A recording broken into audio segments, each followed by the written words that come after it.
sesuai mungkin gitu. Dimana Gabimaru tuh nggak punya apa-apa untuk tawarkan ke kita gitu. Nggak sih, canda. Biasa.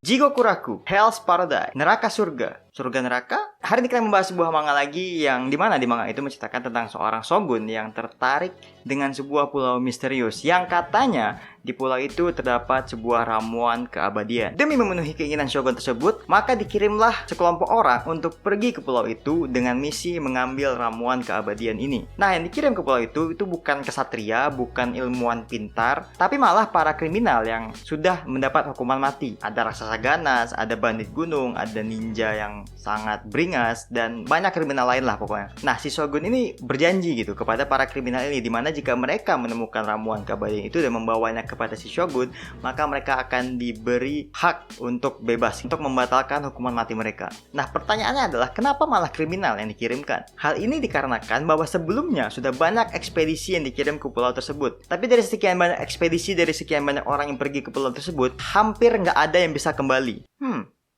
Kayaknya pernah dengar deh.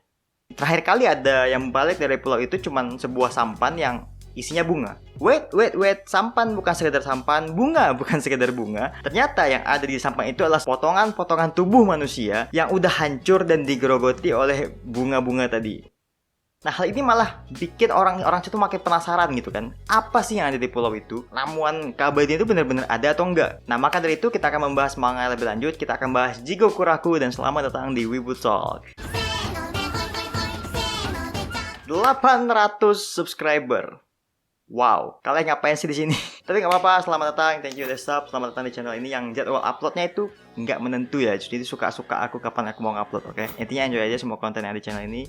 Stay tune. Oke, tadi kita udah bahas dikit tentang ceritanya di awal. Kita akan bahas tentang main karakternya. Karakter utama dalam manga ini adalah seorang shinobi bernama Gabimaru yang punya julukan si kosong. Gabimaru si kosong. Gabimaru ini dikenal sebagai seorang shinobi yang ganas, yang sangat kuat, yang bahkan ketika dia dihukum mati itu dipancung tidak mempan, dibakar nggak mempan, ditarik pakai sapi juga nggak mempan, saking dia kuatnya gitu. Nah, Gabimaru ini adalah salah seorang tahanan hukuman mati yang juga pergi ke pulau itu. Dalam perjalanan ke pulau tersebut, Gabimaru ini dipasangkan dengan seorang eksekusioner bernama Yamada Asaemon Sagiri. Sagiri ini nanti akan jadi main heroine kita. Nah, setiap tahanan masing-masing itu diberikan pasangan seorang eksekusioner, seorang algojo gitu lah. Nah, para algojo ini tuh semacam profesi ya gitu. Kalau kalian tahu seppuku atau ritual atau prosesi harakiri, itu dimana kan kalau ada misalkan orang tuh bersalah atau orang tuh berkhianat atau orang tuh ketangkap, mereka akan menjalani sebuah prosesi bunuh diri di mana untuk memulihkan nama baik mereka gitu. Dimana di proses itu mereka akan memotong perutnya pakai pisau gitu kan,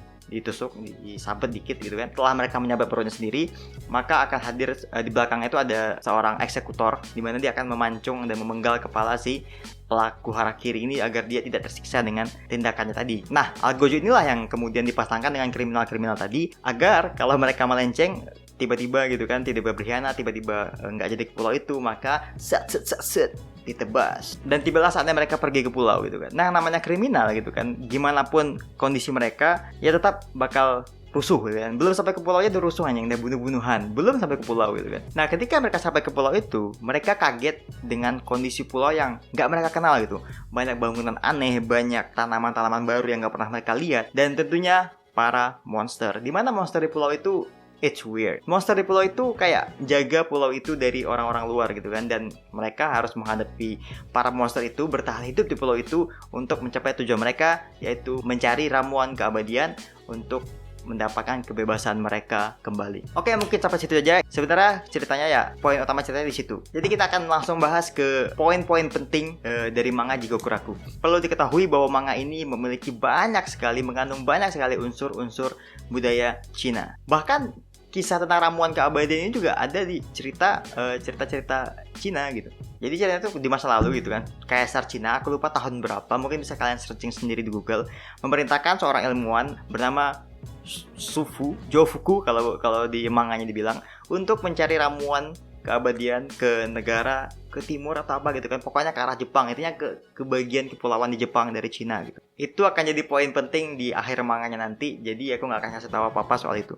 Bukan hanya dari soal cerita, tapi juga dari bangunannya, dari monsternya, dari mekanik kekuatannya, itu juga banyak diambil dari kebudayaan Cina tadi. World buildingnya itu sangat-sangat indah, dimana gimana dia menggambarkan suasana alam dari pulau tersebut dengan bangunan-bangunan aneh, dengan monster-monster yang mengerikan itu tadi. Itu tuh kayak menakutkan tapi masih ada pesonanya gitu. Bener-bener kayak surga neraka gitu. Anjir, kok sok tahu kali anjing. Monsternya juga parah sih. Monsternya nggak jelas anjir, bentuknya aneh cok gitu. Tapi gimana ya? Lihat monsternya tuh kayak, bro, kok bisa kepikiran gitu bikin monster bentuknya kayak gitu. Adegan pertarungan lagi gila suka kali kocok gitu, dimana ketika mereka gelut hand to hand itu gila. Itu si martial art itu kerasa kali di manganya. Clay pakai pedang, sabi. Clay pakai kekuatan, sabi juga. Intinya best lah untuk adegan pertarungannya. Gambarnya itu detail kali dan feeling vibe pertarungan itu sangat kerasa. Applause sekali untuk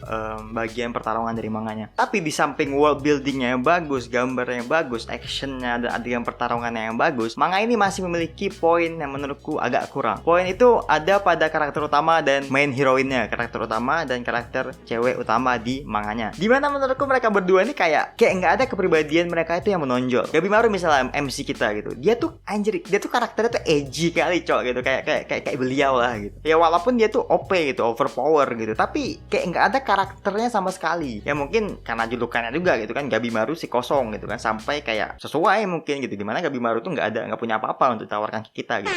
Nggak sih, canda. Tapi ya sih, buktinya aja di polling karakter terpopuler di manganya, dia nggak menang yo, dia nggak menang.